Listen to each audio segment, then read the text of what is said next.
Thomas Soto, 6h-9h sur Europe 1. Le débrief de la matinale, les temps forts de ce que vous avez entendu ce matin sur Europe 1. Une vidéo diffusée cette nuit par une ONG révèle le dérapage de CRS contre des migrants à Calais. Notre envoyé spécial Lionel Gougelot a pu la visionner, cette vidéo. Écoutez son témoignage, c'était dans le journal de 7h30 tout à l'heure.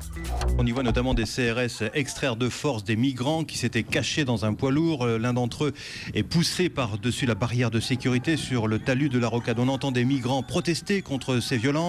2 clandestins sont ensuite aspergés de gaz lacrymogène alors qu'ils sont en train de fuir. Sur une autre séquence, on voit un policier asséner de violents coups de pied et des coups de poing à un migrant à terre avant, là encore, de faire usage de lacrymogène.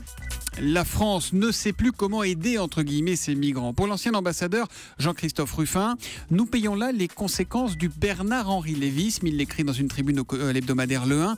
Écoutez Jean-Christophe Rufin, il était mon invité pour la question qui fâche de 7h15.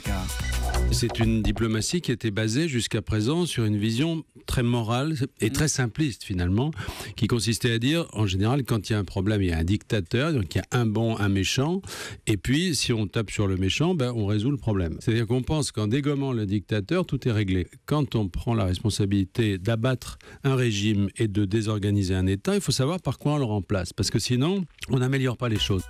Marilyn est une jeune femme qui a été violée. Son violeur vient de sortir de prison et il s'est réinstallé juste à côté de chez elle. Écoutez son témoignage, Marilyn, sous le choc. Elle s'est confiée à notre journaliste Guillaume Bier du service police-justice d'Europe 1. C'était à 8h ce matin. Je croise ma famille, mes enfants au quotidien.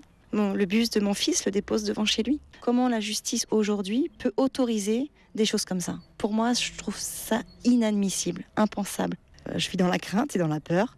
J'amène mes enfants à l'école juste en espérant qu'il ne se passe rien. J'espère être en vie ce soir. J'espère que mes enfants y seront toujours. C'est une double peine pour moi. Je suis victime et en plus, c'est moi qui paye encore une fois.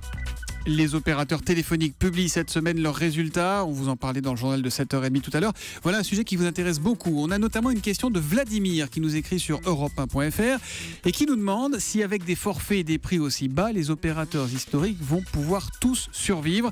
Cette question, je vous la pose, François Giffrier, parce que c'est vous qui avez enquêté sur le dossier. C'est vrai que depuis un an, le secteur des télécoms est complètement déstabilisé. Ceci dit, ces opérateurs, ils se sont restructurés après l'arrivée de Free qui avait cassé les prix. Bouygues a réduit ses effectifs. SFR, depuis un an, réduit systématiquement toutes ses dépenses. Quant à Orange, le leader, c'est un peu particulier, ancienne entreprise publique avec un service très qualitatif. Donc les opérateurs sont solides. Malgré tout, depuis un an, il y a des rumeurs, c'est vrai, notamment celle d'un rachat de Bouygues Télécom par Numéricable SFR.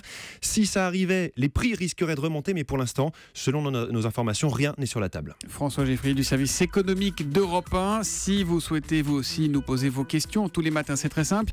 Twitter avec le hashtag un matin, europe1.fr ou le standard le 39 21.